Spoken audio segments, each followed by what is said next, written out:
Welcome to our channel. Today we how to configure HubSpot for inbound marketing, beginner guide step by step clearly.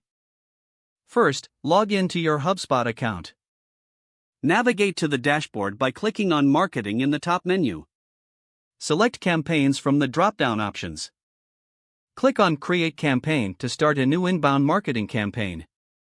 Fill out the campaign details, including the name and description.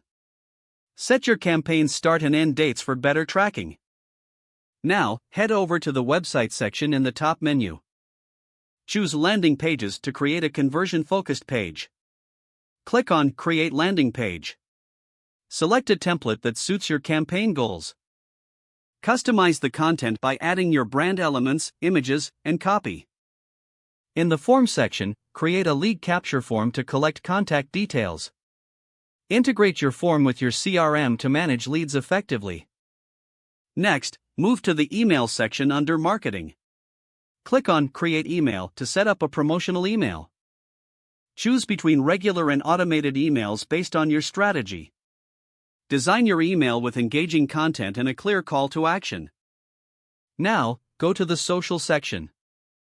Connect your social media accounts if you haven't already. Plan and schedule your social media posts to promote your content. Utilize the Analytics section to monitor your campaign performance. Track key metrics like traffic, conversion rates, and engagement. Make adjustments based on the data to optimize your inbound strategy. Finally, review your entire campaign setup to ensure everything is in place. With these steps, your HubSpot account will be configured for effective inbound marketing. If the page does not load, refresh the browser or try again in a private or incognito window.